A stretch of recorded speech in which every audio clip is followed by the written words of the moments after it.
Olá, boa tarde. Estamos começando aqui mais uma live no perfil Museologia da Moda. Obrigada a todos vocês que estão aqui com a gente hoje, nesse sábado. O nosso tema vai ser um assunto muito interessante e pouco conhecido, que são os tecidos africanos.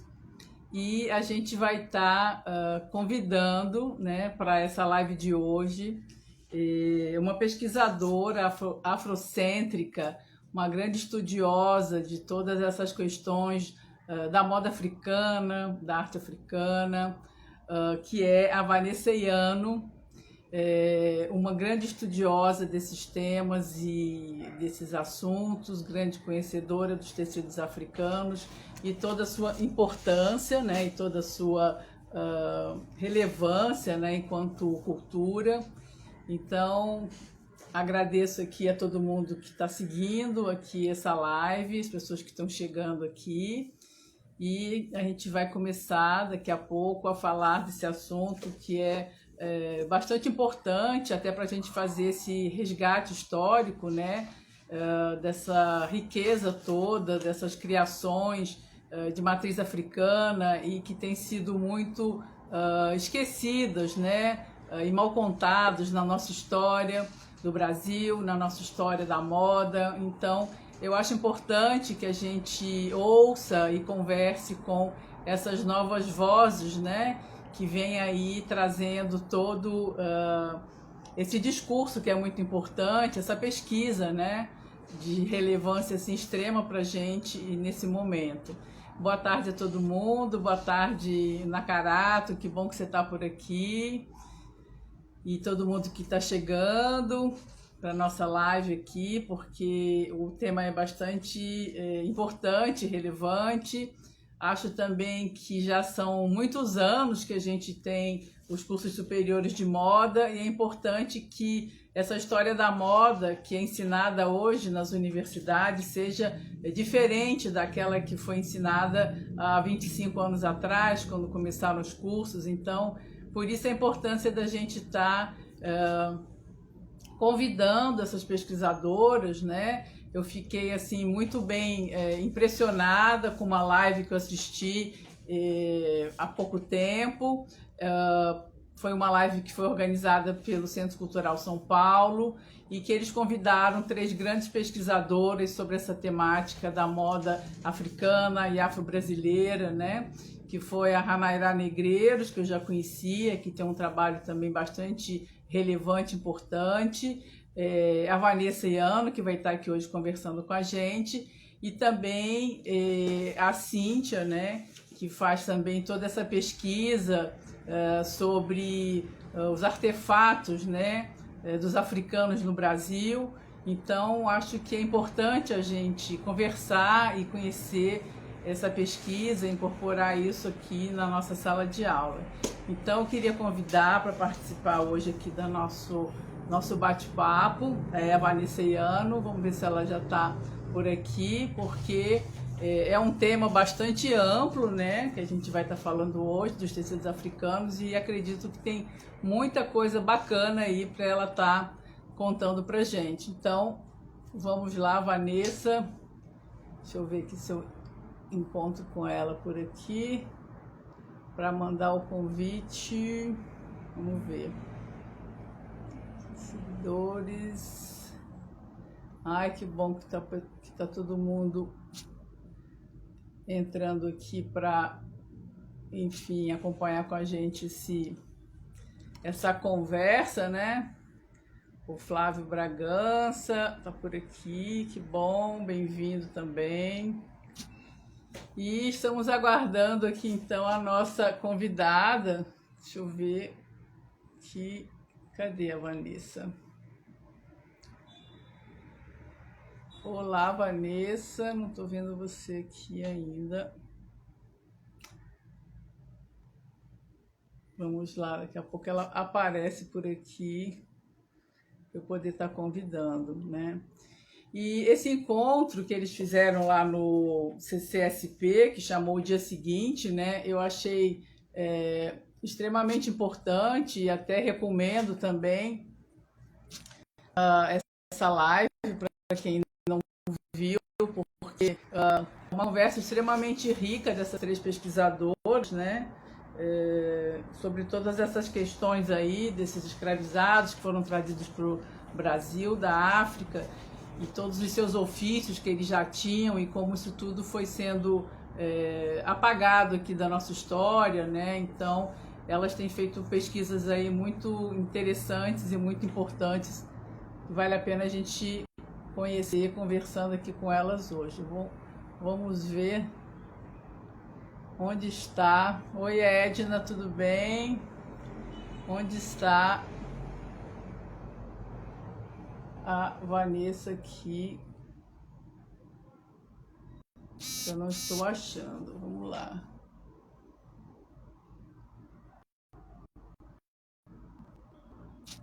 Vamos lá.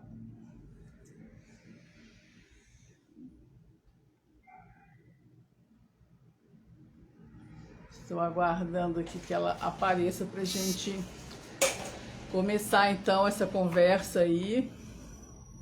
Uma pesquisa que ela já vem fazendo há mais de 12 anos, né?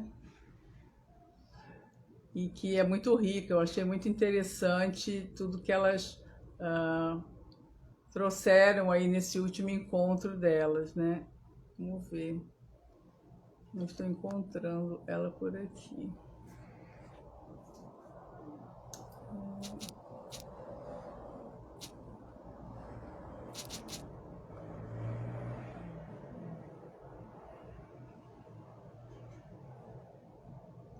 Boa tarde. A Gina que está chegando agora também, a Kênia. Boa tarde para quem está aqui com a gente nessa live. Aqui é a Vanessa. Vamos lá então.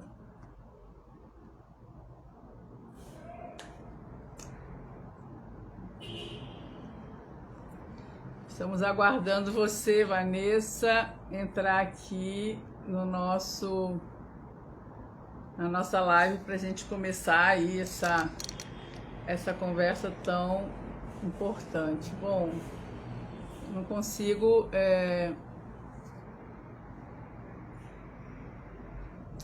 vamos lá.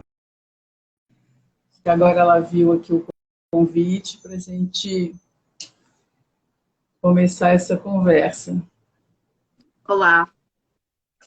Olá, Vanessa, tudo bem? Eu tô bem, e vocês? Boa tarde a todos. Boa tarde a todo mundo que está aqui com a gente. Boa tarde a você, muito obrigada por estar aqui participando dessa conversa. Finalmente a gente conseguiu marcar, a Vanessa é super ocupada, então para falar com ela é só marcando uma live mesmo, entendeu? É corrida, é bastante corrida. Vida corrida, né, Vanessa? Nossa, sim. É pesquisa e costura e escritas, então fica bastante corrida, assim, muito. Mas fico agradecida pelo convite. Sim, eu até botei uma gravura que eu tenho do Seydou Keita, que eu adoro, aqui atrás, para fazer aqui o nosso ambiente, né? Que eu vi uma exposição dele há muitos anos lá na Pinacoteca de São Paulo, eu fiquei encantada com o trabalho e comprei o catálogo e mandei moldurar algumas fotos aqui. Que legal. Então a gente pode começar, queria assim agradecer muito a sua presença e assistir a live de vocês lá no CCSP. Legal. No dia seguinte. Eu achei que foi um encontro muito importante, até falei que quem ainda não viu essa live, eu acho que ali tem uma conversa muito rica de vocês três, né? Você, a Ranairá e a Cíntia, né? Uhum. Então, achei muito bacana tudo ali que vocês falaram. E o nosso tema aqui hoje é um tema bastante amplo, né? Que é tecidos africanos, então eu vou pedir para você se apresentar e falar como você se envolveu com esse tema, se você estudou moda ou por onde você foi começar essa pesquisa sua, que já tem bastante tempo, né? Tá, sim. Bom, primeiro você colocou Seydou Keita, né? Eu acho que eu sempre gosto de saudar quem veio primeiro comigo, ou conjunto comigo, né? A Hannah Arai é uma das precursoras do estudo, né, de iconografia e semiótica das obras do Seito Quintá. Isso é importante a gente falar dentro do setor da moda, né? Sim. Referenciar quem está aí pesquisando sobre os assuntos que estão interconectados. Bom, para quem não me conhece, eu sou a Vanessa Iano. A minha formação, né? Estou em formação em marketing, ou seja, eu sou uma mercadóloga.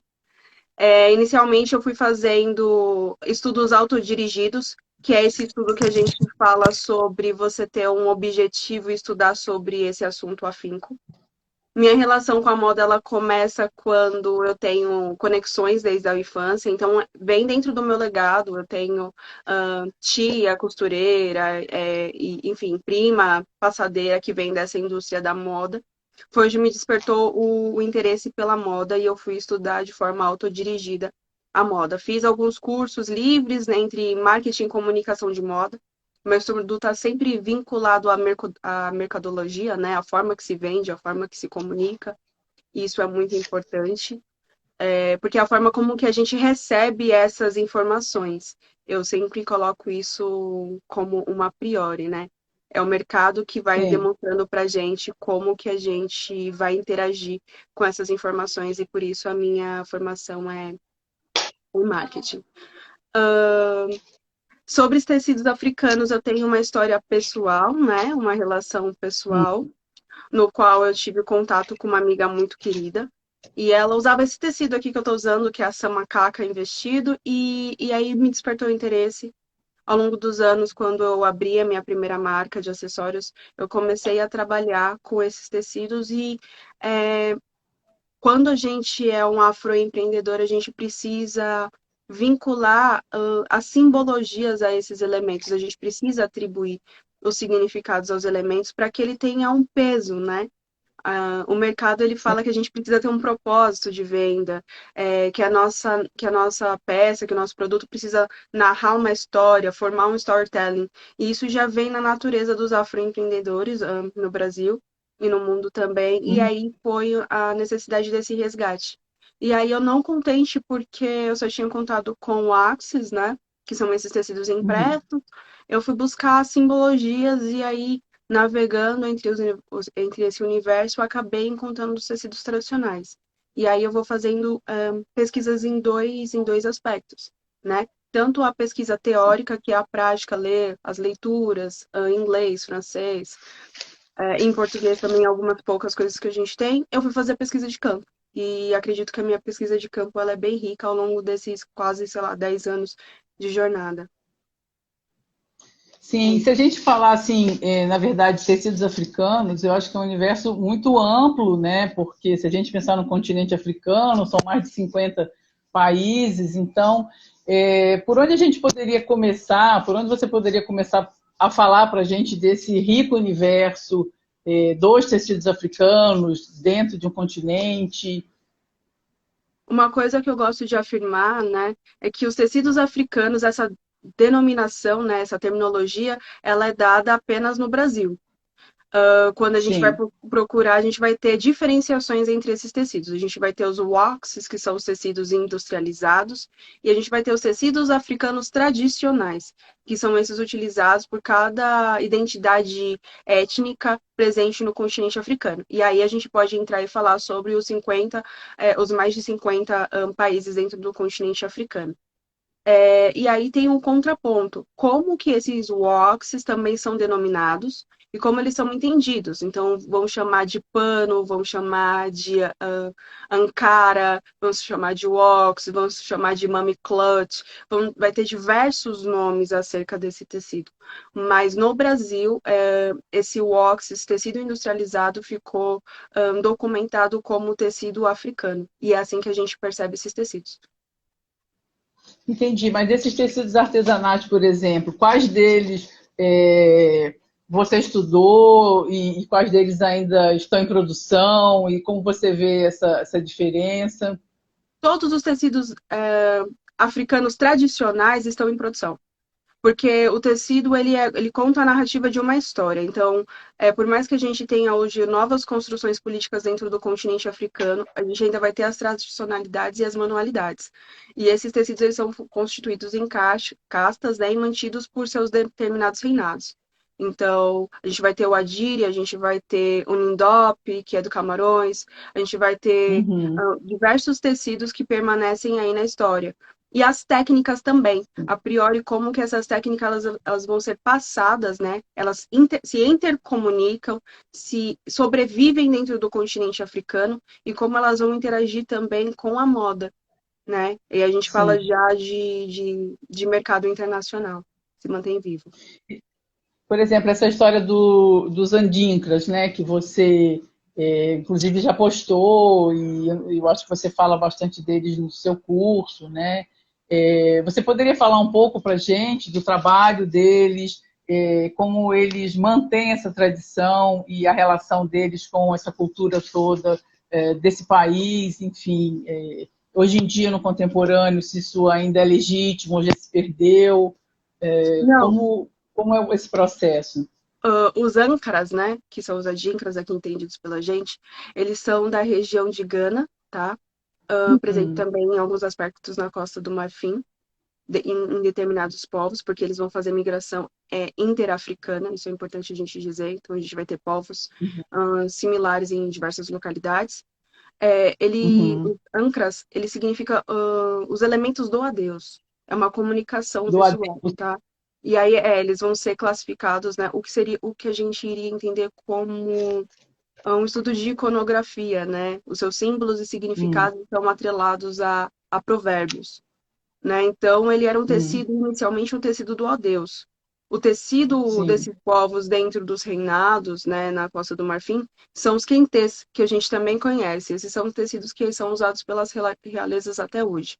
Num determinado período, na Costa do Marfim, desculpa, num determinado momento em Gana, houve um reinado que tirou os adinkras, né, desse estado de adeus, desse estado, desse nível de falecimento, que era um tecido que era utilizado em situações fúnebres. Contudo, ele Hum, começou a reproduzir os adinkras não só nos tecidos, mas também nos bancos. Então, formas, legado, sim. conduta moral de um determinado rei foi levado. E aí, na contemporaneidade, foi mesclado entre os adinkras, né, os ankras e o quentê. Então, a gente pode enxergar alguns quentês que têm alguns elementos dos adinkras, a gente vai ter os elementos dos bancos, que são elementos cruciais para a gente entender os reinados dentro de Gana, entre outros aspectos. Aqui, o adinkra ele é entendido de uma outra forma pelas populações africanas no Brasil, né? Ele Hum, vai servir como um elemento de ressignificação histórica, né? De um elemento de, como eu posso dizer, de reestruturação mesmo, né? De reivindicação de uhum, legado, né? Por mais que não tenha sim. uma etnia em si, né, de que Uhum, cada sujeito africano no Brasil vai conseguir saber a sua uhum, linhagem histórica, ele vai utilizar o Adinkra como algo pertencente à sua cultura. entendi. E também eu acho importante, assim, quando você fala, né, dessa pesquisa de campo, e em algum momento você também fala, assim, da referência das pinturas e gravuras do Debré, onde você pôde visualizar, né? Eu queria assim falar um pouco com você do que restou aqui no Brasil, né? Porque a gente sabe que essa história é extremamente apagada aqui na história do Brasil, na história da Uhum, moda também, né? Por consequência, né? Dessa riqueza toda dessa cultura africana, né? E dos africanos que vieram para o Brasil nessa situação de escravizados. Como você vê o que ficou como legado, o que, não sei se nessas suas pesquisas você conseguiu resgatar alguma coisa, porque realmente na história da moda, principalmente, é muito pouco pesquisado e falado, né? Então, eu queria te perguntar um pouco o que você conseguiu resgatar dessa vinda, né, dos povos africanos para cá, que já tinha uma cultura riquíssima, né? do que você achou e do que ficou aqui? Bom, muita coisa ficou no Brasil, né? Muita. Sim. Os modos de se fazer os tecidos africanos, tradicionalmente, o legado do algodão e do linho, né? Eu contesto muito a historiografia da moda que coloca o linho e o algodão como algo primitivo, ou às vezes o algodão vindo da Indonésia, mas não fazem ligações da Indonésia e outras relações, né? De como tem Sim, o surgimento da Indonésia, quais são esses vínculos, né? sim. Quais foram os motivos desses povos serem retirados de regiões do continente africano para o Brasil e qual era a priori, né, num primeiro momento, já havia toda uma estratégia de retirada desses povos para lugares determinados no Brasil para o trabalho e cultivo do algodão. E Sim. isso foi documentado. Então, quando a gente fala sobre as casas de teares, né, que a indústria começa a falar sobre o surgimento das máquinas, dos maquinários, através das casas de tear, quem é que ficavam dentro dessas casas de tear, como eram feitas essas Uhum. casas de tear, né, e que esse legado é um legado africano no Brasil. Reivindicar esse legado africano porque foram mãos que produziram aqueles testes naquele momento, que levaram à frente a indústria, que trouxeram os seus conhecimentos para cá.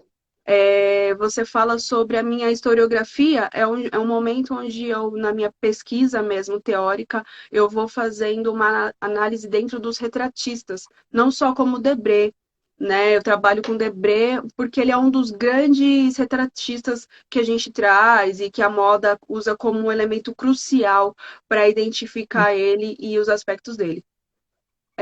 Nesse estudo iconográfico, e que a gente fala estudo de Sim. semiótica, eu consegui visualizar aspectos dos tecidos e das indumentárias africanas que estavam presentes no Brasil naquele momento, através de outras pessoas que eu falo, não é retratado dentro da história da moda, dentro de testamentos, dentro de documentações, dentro de análises de objetos que eles entendiam como os objetos da escravidão. Eu fui traçando e entendendo o que tinha de tecido que foi trago para o Brasil, uma interconexão entre Brasil e o Costa do Marfim, Costa da Mina, Costa do Ouro, para a Uhum. chegada desses tecidos africanos no Brasil e o como eles acabam se escondendo dentro da cultura e depois todo o processo de identidade nacional que a gente tem que acaba exterminando esses tecidos e a existência deles no Brasil. E essas casas que você fala dos teares, você conseguiu mapear isso, onde funcionava, o que tem de documento sobre isso? O que, que você achou sobre uma Sobre as casas, documentação sobre esse? na verdade, Sim. tem documentações históricas sobre casas de teares, mas muitas delas não estão, como eu posso dizer, numa história linear, né? O que eu vou dizer é que existiram polos que foram cruciais, e eu vou mais afinco nesses polos e estados que são utilizados até hoje como um marco histórico. E quais seriam esses estados? Maranhão e Pará. Minas, Maranhão e Pará. Pará, Uhum, basicamente. sim. Sim. Entre a região de Norte e Nordeste, que é onde foi fundamentada. Tá, e quando você fala também que, na verdade, toda essa história contada, né, com essa visão eurocêntrica do descobrimento, bem entre aspas, do Brasil, né, como se não tivesse nada aqui, e que, na verdade, também com essas suas pesquisas, você já encontrou uma relação anterior à chegada dos europeus entre os africanos e os indígenas, e tinham alguma sinalização de textos trocados aqui. Eu queria que você falasse um pouco sobre isso, que eu achei muito interessante. Sim, na verdade, não fui eu.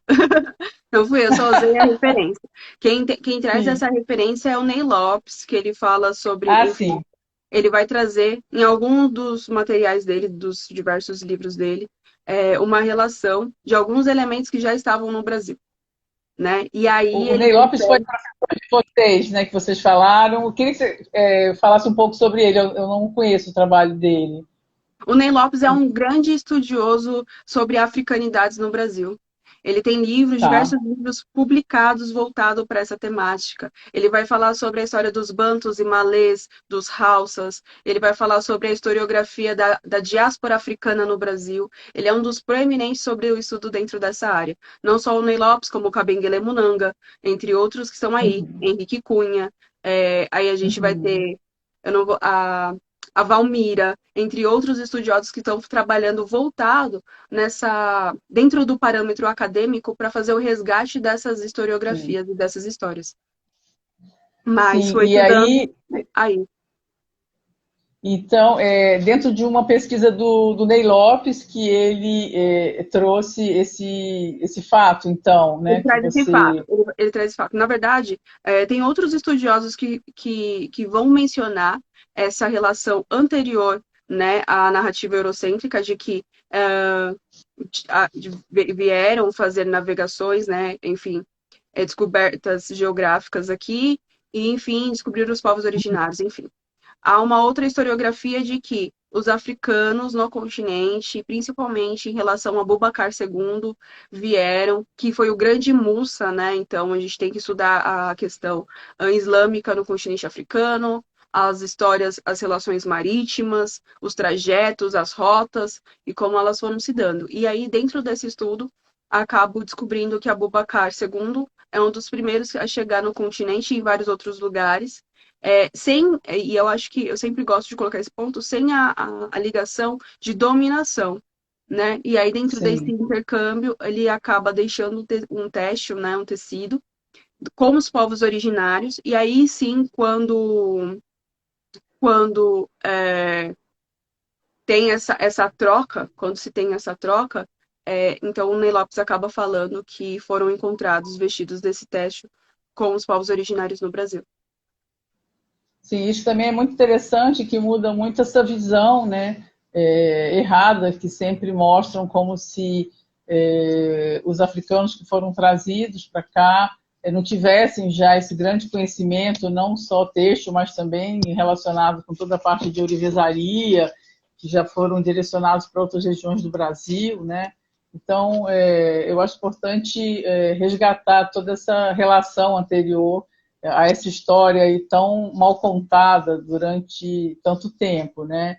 E eu queria que se você pudesse falar um pouco, então, talvez dessa diferença desses tecidos, eu não sei se você teria alguma característica que você gostaria de falar. Você falou também do povo Fon, do Benin e da Nigéria, que são tecidos também relacionados com os yorubais. Se você, não sei se você também vai ter alguma imagem para a gente ver, enfim. Não, não preparei imagem. Mas não, Tá mas dá para bom. falar porque eu acho que é uma coisa muito muito distinta, tá? É muito Sim. fácil. Eu digo que é muito fácil entender os tecidos africanos. Hum, É, tecidos africanos são feitos em tear. sim. Ponto. Tecidos tradicionalmente africanos vão ser feitos em teares, sejam eles verticais, sejam eles horizontais. Eles vão ser fiados, eles vão ter composições, eles vão ter histórias através daqueles tecidos. Uhum. Com o advento da industrialização, a gente vai ter uma história vinculada à Holanda, à implementação da Holanda, né, desses maquinários e à produção desses tecidos industriais. Então, uma vez que é visto tecido que é produzido massivamente industrializados, eles são condicionados a ser africanos pelo fato da população africana, né, do continente africano, ter atribuído aquele tecido à sua história, mas não ao fato de que eles são produzidos legitimamente pela a população africana no continente. Então, dá para ter Sim. essa separação e isso é muito fácil. Dentro dos tecidos tradicionais, vão existir castas e separações, até mesmo quando eles são colocados em determinadas regiões. A gente vai conseguir identificar essas subjetividades. Tecidos africanos, eles vão ter a sua subjetividade étnica. Então, isso é Sim. muito importante. A gente sempre mencionar, né? É, esses tecidos tradicionais, eles vão ser levados normalmente para cerimônias tradicionais, do qual são necessários trazer esses elementos, desde o nascimento até a morte. Então, isso é muito importante a gente falar, que os marcadores sociais, históricos sociais são importantes. Então, quando uma criança nasce, quando alguém se casa, quando alguém morre. Eu uso esses 3 marcadores para que a gente possa identificar onde esses tecidos tradicionais eles vão ser encaixados. Basicamente, essas separações são essas. Sobre o povo Fon, na verdade, existe uma diversidade étnica africana presente no Brasil, né, do qual vão ter subseparados. E quando eu falo sobre os Fons, é porque a gente tem, depois que a gente tem o processo de abolição histórica, ainda se mantém os tráficos, e esse tráfico ele é fundamentado na Nigéria, né? Então, os Yorubas, o povo Edo, né, que a gente vai falar, o povo Ibo, eles continuam sendo utilizados como mercadoria. E então, a gente vai ter esse processo de que a gente vai chamar de urubalização, né? Que seja, muitas das coisas que a gente vai utilizar no Brasil, a gente vai dar referência aos Yorubas. Mas existem esses elementos desses povos Fon dentro do Brasil. E aí a gente vai trazer, por exemplo, tradicionalidades como o tambor de mina, que também está no Maranhão, entre outras referências que aqui estão presentes vivas. Não só eles, também como a questão, como a Cintia falou aqui, dessas rotas comerciais da Angola ao Brasil, né, de que se tem muitos relatos, e como essa população veio massivamente para o Brasil. Então, elementos que a gente entendia naturalmente como Umbanda, a Umbanda fundamentada no Brasil, mas a Umbanda já sendo utilizada como um processo do processo de catolização, né, como que a gente fala? Do processo missionário no continente africano, entre Cabo Verde e Angola, e como isso é trago para o Brasil. A manutenção desses saberes que vem de destino entre Congo, Angola e relação Brasil, dentro desse período. Então, todos esses fatores históricos, eles são importantes para a gente contar a parte da historiografia da moda africana no Brasil, né? Ou afro-brasileira, ou dentro de uma historiografia da moda brasileira. E como você vê essa questão da moda afro-brasileira hoje? Em termos de representatividade, de manutenção de toda essa tradição ou não? Então, eu entendo a moda afro-brasileira sempre presente. Porém, eu entendo que alguns processos históricos sistêmicos fazem a anulação dela dentro do campo acadêmico, né? Assim como o estudo, a historiografia, talvez, os elementos dos povos originários no Brasil retirados dessa historiografia. Qual é o polo central dessa historiografia de moda? Quais são os elementos utilizados, né? E aí eu vejo que há uma abertura desse campo, uma vez que esse estudo autodirigido, que é importante a gente dizer a importância deles, a importância do trabalho da Cíntia Mariá, da Renaira, do meu, da Jafet e de outras pessoas que estão vinculando o conhecimento através do advento da internet, ele é importante dentro do estudo autodirecionado, porque leva esses debates para dentro da academia como um setor, como cursos livres, como uma comunicação extensiva, né? Fazendo com que as pessoas que estão lá dentro, e assim como nós, como acadêmicas ou não, né? Porque essas histórias são derivadas da oralidade, faz com que muitas pessoas tenham acesso. E comecem a encaixar dentro dessas lacunas a história da moda afro-brasileira, como uma priori, como uma linha de pensamento. Eu entendo hoje a moda afro-brasileira como uma plataforma de conhecimento para se pensar uma nova perspectiva sobre a moda, né? Assim como a moda dos povos originários. Todas elas são plataformas amplas para se pensar além do que a gente entende como moda, para pensar história, design, fotografia, aí a gente vai para diversos campos que a moda pode fazer essa comunicação, porque a moda faz a junção de todos esses elementos. E a gente vê assim que, claro, é recente, né? Vamos pensar assim, 10 anos que vocês estão desenvolvendo esse trabalho, essa pesquisa, e realmente no espaço acadêmico ainda existem lacunas enormes, né, que precisam ser preenchidas, mas a gente vê também que já tem um movimento de novos aí, criadores, né, trazendo já, enfim, essa proposta, E aí eu queria que você falasse desse trabalho, de alguns deles, o que você acha, se isso realmente é representativo, e da sua marca também. Você trabalha com acessórios, é isso, né? Trabalho com acessórios e vestuário. E vestuário também. E Sim, aí, como você resgata tudo isso, enfim, esse trabalho todo? eu vou dizer o que eu acredito que é fundamental. Todo corpo Sim. político preto na moda ele já é um elemento diferencial importante para a representatividade de toda uma população. Ponto 1. Uhum. As formas, o meio em que isso é feito, nem toda a população vai concordar, mas existe um vínculo que a população vai concordar, de que o fato daquela pessoa preta estar ali traz um olhar igualitário, traz um olhar de ter alguém como igual, como similar naquele espaço, abrindo a Uhum. possibilidade de outras pessoas estarem e serem ali dentro. É isso que eu acredito. Sobre os criadores, as suas criações, cada um tem a sua subjetividade em criar, Uhum. né? A moda, eu percebi dentro dos meus estudos, que a moda, quando a gente fala sobre moda afro-brasileira voltada para a criação, ela ainda está em desenvolvimento. Por quê? Uhum. Porque há pouco tempo a gente tem um entendimento com o aumento do processo migratório no Brasil, das pessoas do continente africano, a gente teve massivamente a inserção desses tecidos industrializados, que é uma forma de vida, né? E aí a gente vai trazer também como que é esse ecossistema, que também é sustentável, apesar de todo o processo industrial, é um processo sustentável, porque esse tecido ele vai Uhum. permanecer vai ter um longo de tempo dentro desse processo criativo.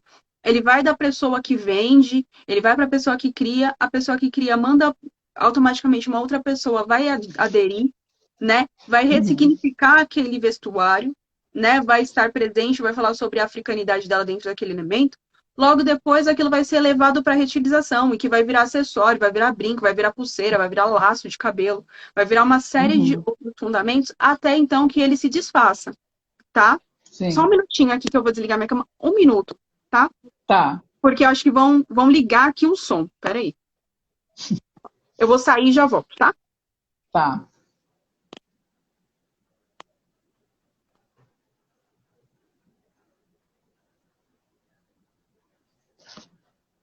Vamos ver se eu vou ter que convidar de novo para ela entrar. Eu acho que sim, né? Deixa eu ver aqui.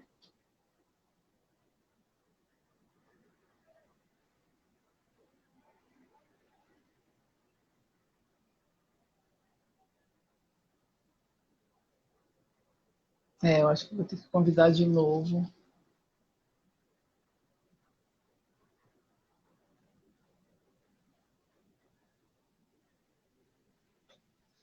Vou passar aqui essas perguntas para ela sobre o curso que vocês estão perguntando e também se vocês quiserem enviar outras perguntas enquanto ela foi organizar lá o telefone dela, a gente vai passando. E eu acho interessante também a gente conhecer um pouco desse processo criativo, né, já que ela é uma pesquisadora e também desenvolve essas coleções, como ela faz esse resgate, né, de toda essa cultura africana, que é tão rica, mas também é muito ampla, né? São muitos países, cada país com a sua peculiaridade. Então, eu acho interessante a gente acompanhar o trabalho desses jovens criadores, né, aqui no Brasil e também em outros países, esse resgate todo aí e o que eles conseguem trazer, né, de toda essa cultura aí tão importante. Mas sempre também é interessante a gente lembrar, né, que existe realmente uma lacuna aí nessa história da moda, né, que a gente vê nas universidades e que precisa ser repensada, né, a partir aí de toda uma outra realidade que existiu e que não foi contada, não só em relação aos tecidos, mas em relação uma série de outras habilidades dos africanos que vieram para o Brasil escravizados, né? Então, eu acho que é interessante essa conversa, né, com a Vanessa e também, logo que for possível, gostaria de convidar também a Cíntia Mariá, que é uma outra grande pesquisadora, a Ranaira Medeiros, que eu conheço um pouco mais, eu cheguei, inclusive, a fazer um curso dela, porque a gente precisa trazer aí esse outro olhar, que, na verdade, a gente já conhece, né, já vem estudando, mas incorporar tudo isso aí a esse ensino e essa prática também contemporânea, né? Vamos lá ver a Vanessa, se ela está aqui.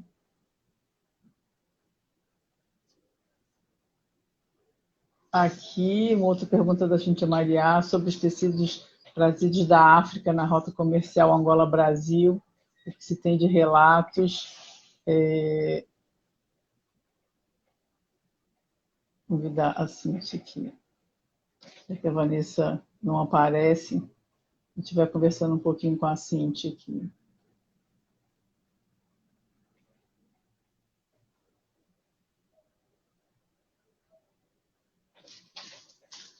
Vamos lá, a Vanessa está aqui de volta.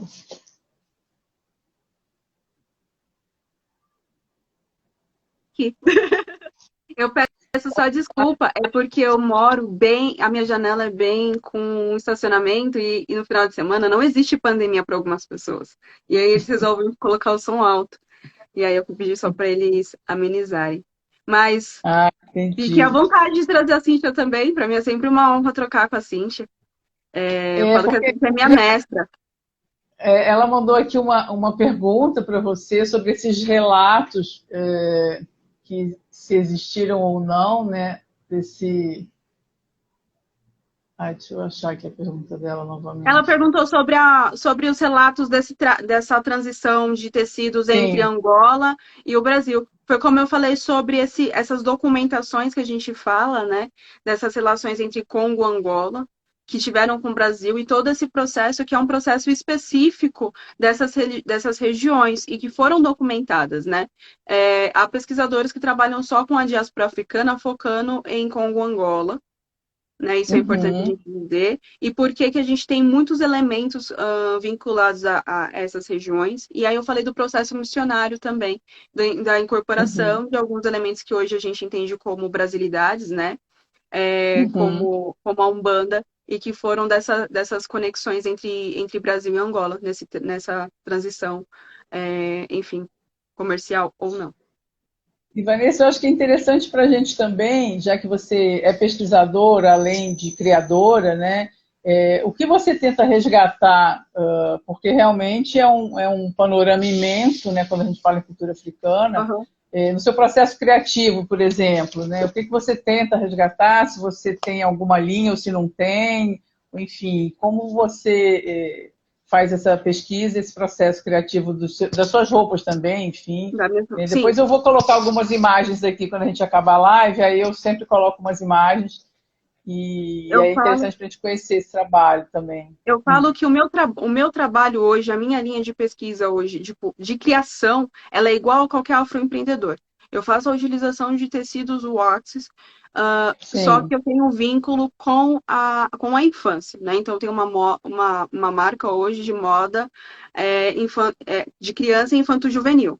Porque eu entendo que da mesma forma que a gente, quanto adulto, utiliza esses elementos para poder falar sobre a nossa africanidade, a infância também precisa para que ela possa se enxergar, né? A gente precisa ter esses elementos dentro da infância para que a gente consiga olhar e se encontrar, né? Então, esse é o primeiro plano.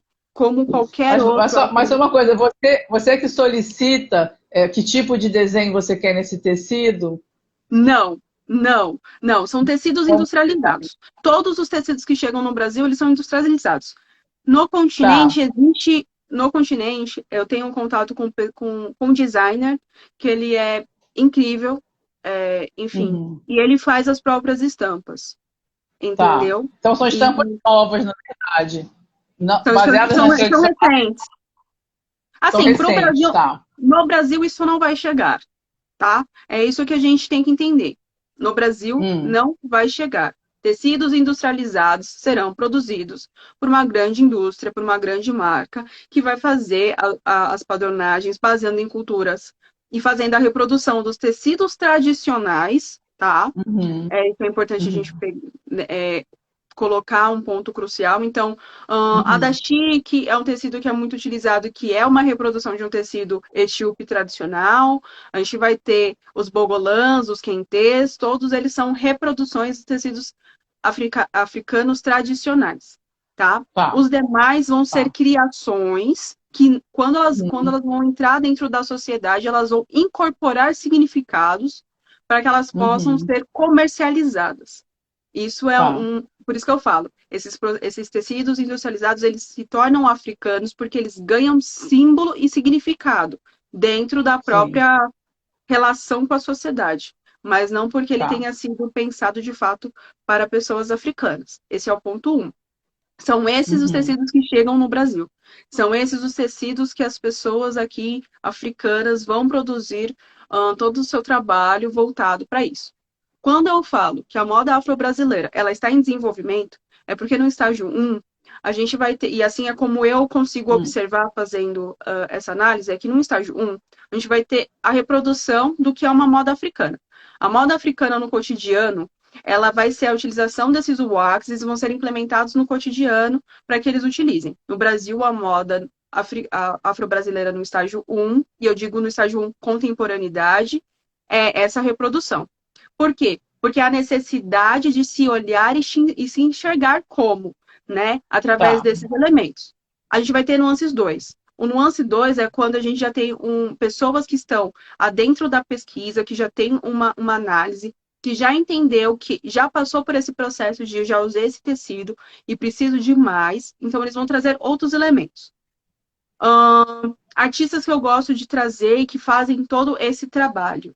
A Negrita Modas é uma que eu admiro muito o trabalho dela, porque ela ressignifica o algodão cru, que é um elemento africano, a partir do design dela, criando as próprias estampas a partir da técnica de block print, que é fazer Uhum. manualmente, né, as suas próprias estampas corridas. Isso é muito importante, porque ela vai trazer, Uhum. além da técnica, né, que é uma técnica africana, ela vai trazer, então, esse algodão e reivindicando o algodão cru como um elemento africano. Isso é muito Uhum. importante dizer. A gente vai ter Isaac Silva, que vai trazer outros elementos em grandes nuances, quando ele faz o desfile na Casa dos Criadores, e que ele vai trazer, não lembro se é na Casa dos Criadores ou no São Paulo Fashion Week, não vou me recordar Uhum. agora, que ele vai fazer a reivindicação do Egito, né, do Kemet, e ele vai trazer uma coleção inteiramente branca, né? Então a gente vai falar que é onde eu consigo pegar essa análise. Eu vou ter hoje, na contemporaneidade, o elemento Isaac Silva novamente, porque ele vai fazer Uhum. uma nova campanha, recriando novas estampas a partir do que ele viu, a partir do contato dele com essas produções têxteis africanas. E aí a gente vai ter agora, no próprio São Paulo Fashion Week, uma Uhum. nova coleção incrível. A gente vai ter a Laboratório Fantasma, que vai vir, então, e vai poder... eu digo que a Laboratório Fantasma, ela ressignificou essa macaca. Ela fez estampas baseadas no design têxtil, né? No design de superfície, baseado nessa macaca. Então, foram pegos alguns nuances dessa macaca e reproduziram-se uma nova forma, uma nova estamparia, né? E aí a gente Uhum. vai ter outros também ressignificando isso. Uma marca, quando a gente fala sobre indumentárias, e aí a parte que a gente vai Uhum. falar sobre joias de crioula, os elementos do ouro, o orive, né? O ouro, o cobre, a prata, o ferro, né? E aí entra mais para o campo da Cíntia, né? Que ela vai falar sobre Sim. essas mulheres e essa joalheria. A gente vai ter a Edé, que eu gosto muito, que é uma marca do Éder, vai trazer as miçangas, né? As indumentárias em miçangas, para reivindicar, então, a questão da parte da África do Sul, né? Os elementos enfim, da miçanga e como isso é reproduzido dentro Uhum. daquela região. A gente vai ter Uhum. Meu, tem tanta gente, mas massivamente, o que eu percebi Uhum. na contemporaneidade, esses dois nuances, principalmente indumentários, que num primeiro momento era utilizado muito os tecidos industriais, e assim como eu também, para reproduzir brincos. Então, a gente vai ter um nuance que a gente vai ter toda uma indumentária vinculada ao têxtil, né? E aí, depois, a gente começa a ter essas pessoas reivindicando o legado africano através do ouro. Então, você vai ter muitos afroempreendedores, muitos designers trabalhando o ouro, né? A questão de trazer a história dessas joias de crioula, reivindicando essas joias e trazendo, então, para os seus trabalhos esse elemento do ouro, consecutivamente da prata, e aí do cobre e do metal, do latão. Sim, não, é muito interessante ver que já tem bastante gente, né, e cada um já com esse trabalho, claro, com as suas particularidades aí, com um conceito, né, muito forte já, Sim. e trabalhos muito bacanas, né, e vozes aí muito ativos, né. E eu queria também te perguntar uma outra relação que você traz sobre a questão do tie-dye, né, quando você fala dessa relação do tie-dye com o continente africano. Se você pudesse falar um pouco para a gente sobre essa relação, como você vê que se estabelece. O tie-dye é uma das técnicas mais antigas que a gente conhece no mundo, vamos pensar assim. A gente vai ter a técnica entendida, e aí você me corrija se eu estiver errada, dentro da historiografia da moda, a partir da década de 70, com o advento do movimento hippie e as utilizações do tie-dye. Então, foi classificado como tie-dye, algo que é alternativo. Né? Então, quando a gente vê o tie-dye, a gente vê a manualidade, a gente vê a década de 70, a gente vê a sociedade alternativa, a gente vê todos aqueles momentos dentro do tie-dye. Só que a técnica de tie-dye, a primeira que foi documentada, ela foi documentada ainda um pouco depois do período neolítico, tá? Em algumas regiões significativas da África. Então, essa técnica ela vai ser empregada dentro dos tecidos tradicionais africanos. A gente vai ter tecidos ancestrais africanos, né? Como o Dida, a gente vai ter o Adiri, a gente vai ter outros tecidos que são parte dessa tradição histórica, né, desses povos, que são com técnicas entendidas como tie-dye no contemporâneo. Aí a gente vai ter, dentro da parte da Ásia, a gente vai ter o Shibori no Japão. Só que a gente precisa fazer, aí a gente precisa pegar e entender quais são essas relações intrínsecas entre o continente asiático e o continente africano. E essas trocas, essas intercambiações de técnica também. É onde eu acabo falando sobre de que, por mais que a moda hoje, né? Eu vou usar moda, eu vou falar das comunicações massivas, tá? Quando a gente tem essa implementação da técnica do tie-dye, a gente retira todo o processo histórico de lugares que estavam presentes, de que já existiam, né? Entendendo como algo que é novo, é inovador, é alternativo, tem um vínculo com rock, tem um vínculo com com a atmosfera psicodélica, quando é um elemento crucial de uma cultura que está aí há séculos. Então é onde eu faço essas conexões. E talvez você não ache que possa ter vindo também através do movimento Black Power, que é contemporâneo? Ou não? Não, o movimento Black Power é muito contemporâneo. Né? Não, e aí, eu estou dizendo assim... Mas aí eu falo assim, precisa se entender o que é o movimento Black Power. Né? Sim, não, mas eu digo assim... sim, pode falar. Desculpa te cortar. Eu assim, nesse mesmo período, né, dessa moda hippie, nos Estados Unidos, anos 70, que isso se expandiu, né, para vários outros países, né? Então, eu estou fazendo aqui uma associação já de como isso entrou, na verdade, na moda, né? Nesse momento do paz e amor ali, do alternativo, dos vamos fazer, mas se já tem uma história, alguém trouxe, né? Quer dizer, isso não surgiu do nada, né? Então, por isso que eu pensei que pudesse estar associado também a esse movimento que foi forte também aí na década de 60 e 70, mas como também uma possibilidade aí de inserção, principalmente na cultura americana naquele momento, né? Mas é só uma especulação. Não, sim. faz sentido, mas não diria que tem vínculo, porque dentro do mesmo período a gente vai ter o vestuário, ele é voltado para a história do jazz, né? Então, quando a gente vai pegar 60 e 70, a gente tem muito uso de vestuário formal mesmo, né? Dentre os ternos, os paletós, as calças que hoje a gente fala calça flare, dentro desse período utilizado por essas pessoas. O próprio cabelo, o próprio Black Power utilizando. E isso, por exemplo, pode ser visto dentro do movimento do Black Exploitation. Você conhece a Black Exploitation? É um movimento visual muito importante para a gente entender esse período de transição e o quanto foi importante o movimento Black Power, né? Então, para a gente entender como que algumas questões foram vindas. Dentro desse período, a gente vai ter o uso massivo também de tecidos o uso de tecidos industriais, como a presença constante da dashiki como um elemento crucial de africanidade. Então, a gente vai ter a Miriam Makeba utilizando a dashiki, a gente vai ter Malcolm X, a gente vai ter Stoke Chemical, a gente vai ter diversos outros utilizando esse elemento. Esse eu tenho. Se você quiser, eu posso pausar aqui só para pegar para as pessoas entenderem o que é uma dashiki. Pode ser? Sim.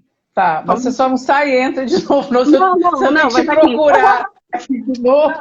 E aí já é mais meia hora para te achar aqui de novo, né?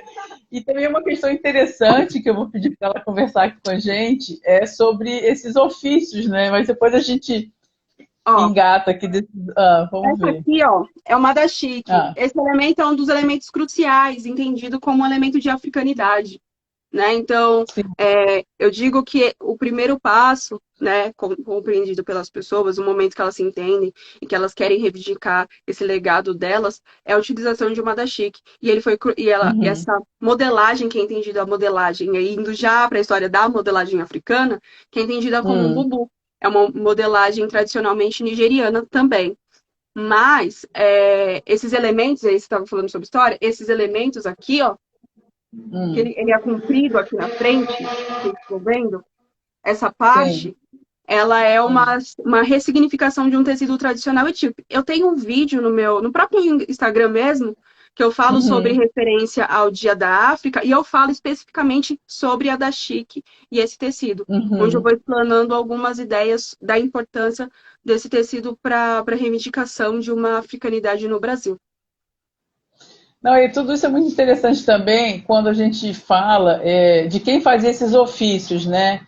Então, de quem estava à frente ali dos teares, se era um ofício masculino e como isso foi trazido para o Brasil, que aqui a gente sempre faz essa referência como se as mulheres estivessem sempre à frente desse ofício, né? Do tecer e do fiar. E aí eu acho que também seria interessante se pudesse falar para a gente essa mudança que houve, né? Porque eu acho que era um ofício masculino e que aqui os homens foram ter outras funções e acabou sendo um ofício feminino, né? Principalmente ligados às tecelagens, né? Então, como se deu também essa ruptura até, né? Porque, enfim, era um trabalho masculino. E, se não me engano, assim, algumas pesquisas que eu fiz, as mulheres também tinham um trabalho muito forte de vendas, né? De ocupar um espaço social já na África antes de vir para o Brasil. Então, até toda essa tradição que elas têm aqui de vendas e de trabalhos oferecidos, eu acho que faz parte de um trabalho que assim, tradicionalmente elas já faziam, né, nos países de origem, né? Então isso tudo também sempre foi muito mal contado, né? Então a história da moda aqui parece que só tem uma classe social e que todas as mulheres eram dependentes dos maridos, e quando as africanas não, elas já tinham, vamos dizer, elas já eram umas empreendedoras da época, elas já tinham seu comércio de rua, inclusive, né? Então, acho interessante a gente falar um pouco também de como se modificou, né, todo esse trabalho, esses ofícios, né, masculinos e femininos, quando foram trazidos para o Brasil de uma maneira horrível, né? Quer dizer, escravizando, né, ali, os africanos. Então, se você pudesse falar um pouco também disso, seria interessante para a gente. Tá. Eu falo que é uma forma muito simples. para mim, na minha cabeça, algumas coisas muito lógicas, tá? Para a gente entender esse aspecto, a gente precisa entender que pessoas africanas em condições de escravizados eram objetos. Eles não tinham nome, eles não tinham gênero, eles não tinham classe, eles eram objetos. Objetos de mão de obra. Ponto. Então, quando a gente fala sobre essa história dentro dessa narrativa da escravidão no Brasil, a gente sempre quer trazer separações. Essas separações, elas ocorreram? Sim, elas ocorreram.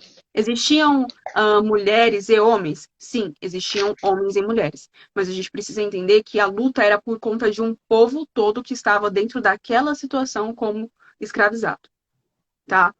Os ofícios da costura e da alfaiataria são, no continente africano, um ofício masculino, né? E aí, no Brasil, ele se torna misto num primeiro momento. Então, você vai ter relatos de homem fiando. E depois, esse ofício, ele majoritariamente, ele é transmitido para as mulheres. Então, as mulheres africanas ficam à frente desse ofício. E, automaticamente, isso vai vindo por gerações. Então, quando eu chego aqui e falo, porque eu venho da minha ancestralidade, eu tive tias costureiras, que, enfim, primas, irmãs, enfim. E toda essa minha oralidade narrada no feminino, mas também vão trazer oratórias no masculino e uma contradição à minha narrativa, mas que faz um complemento, a história da pesquisa da Hanairá, da tese dela, que ela vai trazer a história da família dela como um objeto de pesquisa dela pessoal, no qual ela vai ao Maranhão, ela retorna ao Maranhão e ela vai falar da importância do avô dela como um alfaiate e da avó dela também dentro dessas manualidades. Então, quando eu falo sobre algo que parece muito distante, aqui a gente tem uma outra pesquisadora trazendo esses elementos, dizendo que isso era um patamar presente dentro da família dela e de uma forma igualitária, para que ela tivesse essa herança e essa resistência em moda, e falando sobre a importância desse legado de moda no Brasil. Então, para a gente entender que, por mais que a gente tenha esse distanciamento, a gente vai ter políticas públicas implementadas voltadas para a exterminação, o extermínio desse homem. A gente vai falar sobre os processos de lei de vadiagem, a gente vai falar sobre várias outras políticas que foram implementadas no Brasil, de que esses saberes, esses ofícios foram entendidos como vagabundagem. E que aí, por exemplo, na palestra que você assistiu do CCSP, que vem eu, a Hannah e a Cíntia, a gente vai trazer essa questão. Por que a moda, ela não é um legado reivindicado pelas pessoas pretas no Brasil? Porque elas entendem isso como algo superficial. E o fato das pessoas, que é dois planos distintos, né? A gente vai ter um plano do elemento visual como algo importante para a identificação cultural e reivindicação desse legado africano histórico. Esse é o ponto 1. Só que ao mesmo tempo que a gente tem essa narrativa, a gente vai ter a narrativa de pessoas pretas que não querem estar e que não entendem a moda como um legado. Então, são duas narrativas contraditórias. Uma, eu tenho pessoas querendo utilizar desse elemento, e outra, eu tenho essas mesmas pessoas negando isso como uma superficialidade desse elemento. Então, a gente vai ter esse choque de questão, e que esse choque, esse não entendimento, ele vem dessa política pública implementada no Brasil como a lei de vadiagem. Porque costurar era uma vadiagem aos homens, enfim, costurar na rua. A gente tem a questão dos sapateiros, a gente vai ter uma série de questões artísticas que estão atribuídas à moda, né? Que eu falo a moda também, e como a Cíntia e todas as outras pesquisadoras vão falar, que a moda está vinculada à musicalidade, né? O quanto a musicalidade presente na lei de vadiagem foi anulada como vadiagem. Né? Sim, essa lei de vadiagem, na verdade, era uma forma de repressão total, né, de várias manifestações artísticas dos africanos aqui, né? Então, era uma coisa absurda, né? Porque qualquer tipo de manifestação era enquadrada nessa lei de vadiagem, na verdade, era uma manifestação artística, um ofício, né? Quer dizer, Então, muito Sim. se perdeu também por isso, né? Por mais uma vez, essa história ruim e repressora, enfim, né? E desvirtuando aí todo um potencial ancestral e criativo, né? Então, é muito ruim, né? Todo essa lei da vadiagem, que é uma coisa absurda, Sim. na verdade, né? Sim, e aí, por exemplo, depois disso, depois de um determinado momento, a gente tem a República. E na República a gente vai ter uma lei de desafricanização, que é um processo de tirar todos os elementos africanos de qualquer princípio artístico que tinha no Brasil. Então, a gente vai ter violência atrás de violência para minar toda essa história. A gente vai ter toda a negação dessa história. Sim, Né? sim. Então, como que hoje, dentro da moda, que é o nosso elemento, a gente não consegue enxergar? Porque se a música, eu falo assim, se a moda, ela é um hábito, né? Ela é uma historiografia através do vestuário, se a gente teve essas políticas para minimizar, para excluir, automaticamente a gente não vai ter isso presente nessa historiografia, porque foi É minado e verdade. eliminado dentro de um processo político. E a gente tem que começar a dizer e reivindicar. E eu acredito sim. Eu acredito nos criadores em moda afro-brasileira. Eu acredito nos pesquisadores de moda afro-brasileira que vão recolocar essa história, né? Que vão trazer, né? Eu digo que hoje não existe dentro das universidades um corpo docente voltado para a aplicabilidade Sim. desse campo. Mas o alternativo, né? Como diria a Cíntia, que estuda Foucault e enfim, a Chile Mbembe, que vai falar sobre o biopoder, que esse biopoder, por exemplo, ele está presente. E que é a formação e a fundição desse biopoder que vai fazer essa intercomunicação acontecer. E é muito interessante a gente pensar que na música a sobrevivência foi, eu acho que bem maior, né, do que na moda. Na moda realmente foi totalmente apagada, aniquilada, né, até por tudo isso que você falou, né, por uma opressão, por uma necessidade de negação, talvez, né, enfim. E eu acho que é necessário haver esse resgate, que ficou uma lacuna imensa, né, num país como o nosso, e que a gente vê, eu acho que na música a gente ainda traz muito mais elementos, né, mas que na moda muito menos, né. E também uma outra questão interessante que eu queria te perguntar, como aqui também a gente fala muito de museus e de coleções, né, como você vê também esse espaço museológico para cumprir um pouco esse papel, né? A gente tem aqui o Museu Afro-Brasileiro, e aí eu não sei o quanto ele também traz, não só para expor, né? Que eu já vi várias exposições com as roupas, com os adereços, mas o quanto ele traz novas narrativas, novas investigações, enfim, novas possibilidades. Inclusive, vi o trabalho desse Museu da Diáspora Africana, que existe na Califórnia, que é fantástico, né? Que realmente faz exposições maravilhosas. Até teve uma em 2020 que eu tive dando uma olhada, que falava dessa temática da moda. Então, eu queria te perguntar um pouco como você vê também esse espaço museológico aqui no Brasil, trazendo esses resgates, essas possibilidades. Bom, Ou não, né? Enfim. assim, vão existir dois pontos, né? Existem dois pontos. Uhum. Falando-se de um quadrante político, né? É Uhum. necessário a implementação desses espaços. Não só o Museu Afro-Brasil, a gente vai ter aqui em São Paulo a Casa das Áfricas, né? A Casa das Áfricas como um lugar mantido por mulheres pretas, um acervo incrível, também voltado para o têxtil, majoritariamente voltado para o têxtil africano tradicional, né? Uhum. Inclusive, uma das minhas mestras, que eu falo que ela é a mestra da minha vida, eu admiro muito aquela mulher, que é a Luciane Ramos, que foi, para Uhum. mim, a percussora datada acadêmica a falar sobre tecidos africanos dentro da arte do corpo. Por isso que eu falo, é importante sim, eu vou mencionar quem veio antes de mim, que está documentado. Eu não tô aqui sozinha, né? Eu não Claro, fiz nada claro, sozinha, né? claro.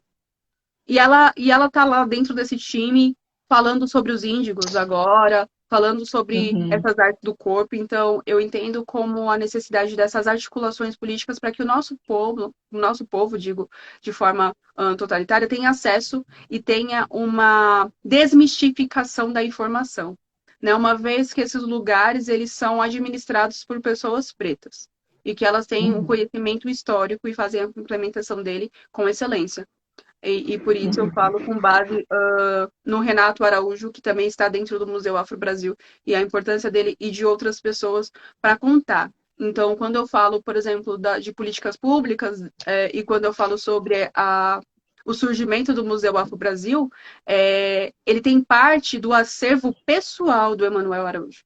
O Emanuel Sim, Araújo, como uma pessoa é, preta, que foi, articulou e juntou todo um acervo para montar um museu e expor isso, né? Então, entendendo que é um sim, acervo pessoal, hoje, com mais pessoas, mas começou dessa unidade, né? A sim. unidade que fez o coletivo.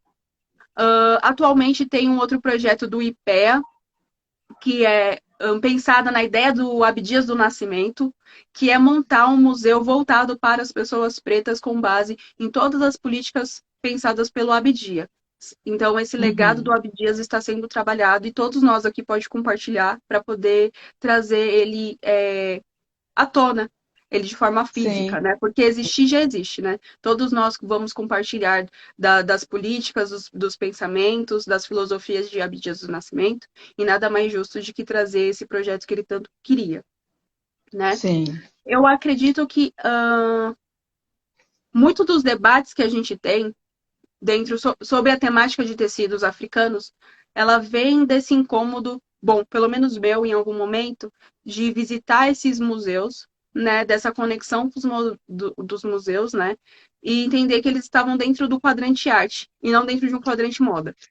Então, o meu incômodo ele vem através de uma narrativa que, para mim, não condizia apenas uma vez que eu conseguia visualizar eles transformados em vestuário, e não só como um tecido, como um elemento artístico, né? Do que eles entendem Sim. como arte, de como a arte africana foi implementada nos museus, o que tem desse espaço, né? As Uhum. Sim. reivindicações, as devoluções. Hoje a gente tem uma outra movimentação acontecendo dentro dos museus, que é os legados, né, os seus lugares, os seus estados pedindo as suas obras, pedindo os seus elementos devolvidos à sua comunidade, aos seus seios, pelo roubo que foi acometido durante aquele período. Então a gente vai ter duas movimentações e essas movimentações, todas elas são importantes para a gente entender e trabalhar na moda. Então, eu entendo sim que o museu, pensado pela história como ele foi condicionada, falando de arte afro-brasileira, pensando através de moda afro-brasileira, ele é um vínculo de comunicação crucial para a gente entender os elementos. Eu acho que é importante, mas eu acho que ainda é muito escasso, né? Eu acho Sim, que os museus históricos têm sempre uma coleta, né?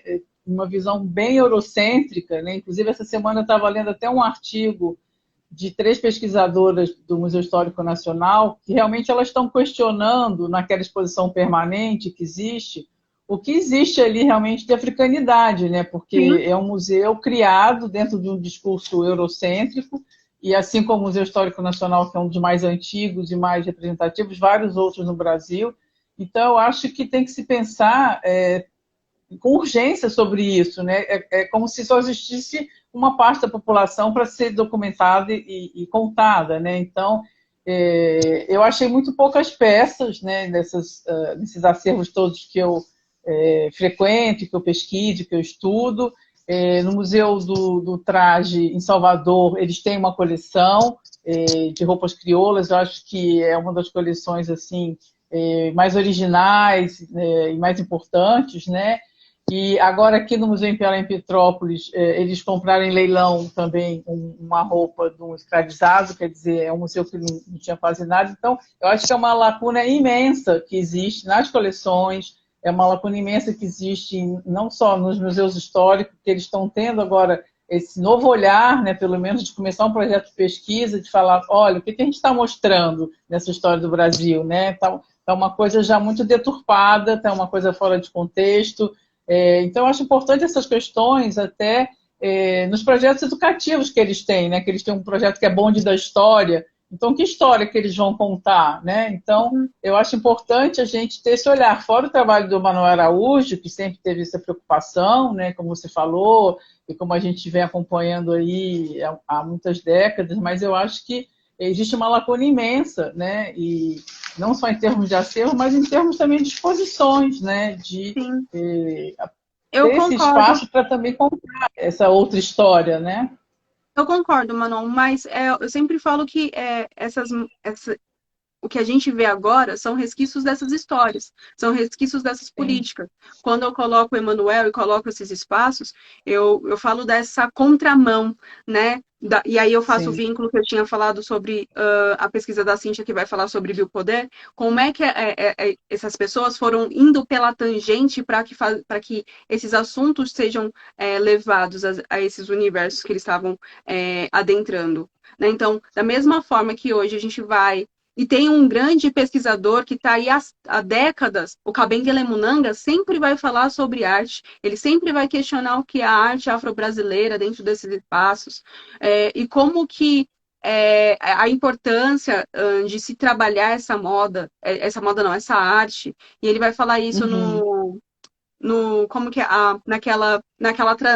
naquela exposição que foi feita pelo MASP, que trouxe diversos artistas, que eu acho que era afro-translados, eu não lembro agora em exato, o transatlântico, afro-transatlântico, que ele vai trazer tudo isso, a permanência, a necessidade, a existência, e aí são desses movimentos, são dessas movimentações sociais que a gente vem fazendo e que a gente vai pressionar. Então, a necessidade da inclusão, de ter esses acervos dentro de espaços públicos, são movimentações que aconteceram na década de 60 e da década de 70. Então, quando a gente tem Abdias do Nascimento falando sobre o teatro experimental, que vai falar sobre e aí vem Lélia falando das cotas, vem o MNU, a gente tem que falar dessas movimentações políticas que até agora a gente não tem resultados. E que foram resultados pensados por essas pessoas e diversas outras pessoas para pressionar e para fazer essa inclusão.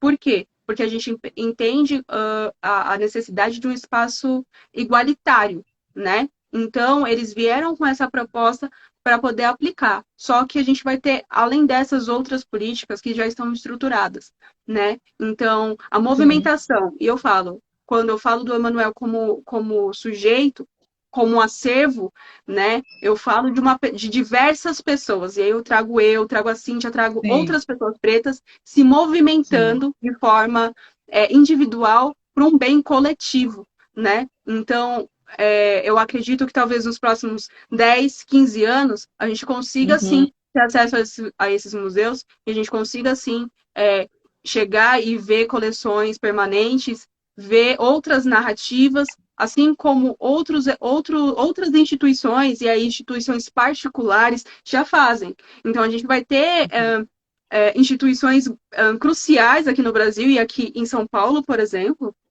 que vão fazer isso. O fato do CCSP ter pensado uma programação específica para isso, pensada, articulada, manipulada, majoritariamente por pessoas pretas, é isso, né? Dessas trocas de políticas públicas, né? Entender também o que são essas políticas públicas e se de fato elas são convenientes para as pessoas aqui. Eu acho que também tem esse debate. Existem dois espaços, existe um debate de espaço sobre como essas pessoas pretas, e aí é um assunto dentro da própria comunidade, né? De como se articula o que é válido e o que não é válido, e como é uma resposta que a gente acredita que é de implementação de políticas públicas. São dois nuances que a gente precisa trabalhar. Sim, eu acho que são muitos assuntos, né, que fazem parte desse contexto, e que eu acho interessante é que na fala de vocês tem sempre uma abordagem mais ampla, né? Quer dizer, a moda, na verdade, é um pretexto quase para se falar de tudo isso, ou é uma das possibilidades, né, para trazer todo esse resgate, né? E também para a gente ver essas lacunas todas que houveram, né? E cada vez mais a gente tentar resgatar e trazer isso mesmo para os cursos, né? Porque eu acho que também é uma maneira das pessoas até futuramente estarem pensando de outra forma, né? Até uma forma assim menos de uma maneira menos superficial ou menos estereotipada, né? Mas fazer uma coisa com toda essa tradição africana, né? Com toda a sua importância, mas com um olhar extremamente contemporâneo, né? Então eu acho que é importante ter todo que esse processo seja revisto, né? E todos essas vertentes aí que você falou tão bem, enfim, e que a gente está trazendo aqui, né? Então, acho que é muito bacana estar promovendo tudo isso para que reverbere, né, para as outras pessoas, né, para as pessoas saírem desse estado aí até já meio anacrônico, né, de fazer moda, né? Quer dizer, então, os movimentos são outros, né? Então, acho importante a gente estar colocando tudo isso. Sim, eu acredito nessa importância, assim como você. E quando a gente traz para o contemporâneo, por exemplo, para as novas gerações, que eu falo que elas são gerações de marcas, né? As marcas são importantes para elas, elas se relacionam com a marca e não com o criador. Um dos nuances do meu curso, eu falo sobre o desfile que a Dior promoveu no ano de 2020, que ela trouxe alguns tecidos africanos industrializados, que ela foi buscar essa história, né? E Sim. o quanto esse fator vai influenciar a gente começar a falar, e a gente já começa a perceber dentro das redes sociais, o fator de começar a se questionar os significados desses tecidos industriais no Brasil, se existe ou não significado, se ele faz parte, se ele é verdadeiramente ou não africano, né? Que são debates Sim, importantes, né? São debates sim. tão contemporâneos que estão dentro de África e fora na diáspora, né? Por que que há hoje artistas, né? Que dizem que o tecido africano, esse industrializado, não faz parte da sua raiz e matriz cultural, né? O que eles Sim. reivindicam e por que aqui nós vamos sofrer esses impactos. Uma vez que a África acabe exterminando esses tecidos e dizendo a gente não quer mais esses tecidos, a gente vai sofrer o impacto aqui e a gente vai ter duas narrativas distintas. Então, é muito importante falar sobre isso. É muito importante também pegar a moda como um motivo, né? Sim. Eu digo como um carro, que a gente vai traçar essa rota e ver diversos nuances dessa história, né? Para que a gente possa debater coisas, Manon, que você traz e que também é importante sobre essas presenças dos museus, sobre o que a gente encontra no museu. Isso é importante para a gente questionar o que é a moda, onde a gente encontra a moda e por que que a gente está falando da moda desta forma, né? Uma vez que os movimentos Sim. sociais estão batendo na porta dizendo, olha, não é bem assim. As histórias não Sim. são bem assim. Então, para a gente construir, e eu falo, né, uma relação de respeito. Uma relação de respeito, assim como os africanos para com os povos originários, e aí, então, a branquitude, né, que a gente fala sobre o processo de forma igualitária, para que a gente tenha minimamente respeito, para que a gente possa, então, fazer nossas relações e elas valerem de forma igualitária, né? E tirar também muito desse olhar místico de que a África e os africanos é um país, a África não é um país, a África é um Sim. continente, é pluriversal, assim como o Brasil, que tem essa diversidade africana de diversas etnias, né, que aqui se encontraram, etnias africanas que aqui se encontraram, tirar um pouco esse ambiente selvagem, que por mais que a gente seja no século XXI, a gente ainda vê grandes influências dizendo que a África é uma grande selva. E a África não é uma grande selva. É um grande território científico e tecnológico que a gente precisa dizer ao mundo. E eu, como uma africana nascida no Brasil, estou aqui para fazer isso, junto com as minhas irmãs e meus irmãos, para que a gente possa trazer, então, através da moda, algo igualitário, como parte da nossa herança cultural. É isso. Ai, que bom. Muito, muito bom aí tudo que você falou. Ótima conversa. Eu que agradeço, Manu, eu agradeço mesmo. Fantástico aqui. Todo mundo está, enfim, mandando palminhas, parabéns, agradecendo. Eu não sei Ah, se que tem mais legal. alguma pergunta. As pessoas estão assim encantadas aqui com a sua fala, enfim. com a sua articulação aí em tantos assuntos, né? Eu acho que isso é tão importante. E muitos coraçõezinhos também aqui para você. Ah, obrigada, pessoal. Obrigada. Sou agradecida, agradeço. Não sei, acho que não tem mais nenhuma pergunta, tinha aquelas duas. Então, Vanessa, eu queria agradecer muito aqui a sua fala, e seu trabalho, a sua pesquisa no Museologia da Moda. Acho que a função também dos museus está sendo totalmente revisitada, né? Eu acho que é importante a gente fazer esse encontro aí de conversas, né? Para ver realmente assuntos tão importantes, então, enfim, sendo trazidos aqui. E parabéns pelo trabalho de vocês, né? Por tudo que vocês têm feito. E continuamos aqui a moda como veículo. Deixa eu ver aqui que tem na cara. A moda como veículo de informação e pesquisa. Os códigos vestimentares podem ser potencializados pelos jovens como estilistas. É isso mesmo. Então, obrigada a todo mundo que seguiu aqui a nossa conversa, nosso bate-papo, e novamente parabéns. E, enfim, a gente vai se falando aí por esse universo todo aí da moda, da criação, enfim, da arte. Então, obrigada, viu? Um abraço grande para você. Até a próxima, então. Até a próxima. Tchau, gente. Obrigada, viu? Beijo. Tchau, pessoal. Obrigada, boa tarde. Saúde para todo mundo, né? Sim, Vamos em frente aqui. Um beijo. Tchau, Vanessa.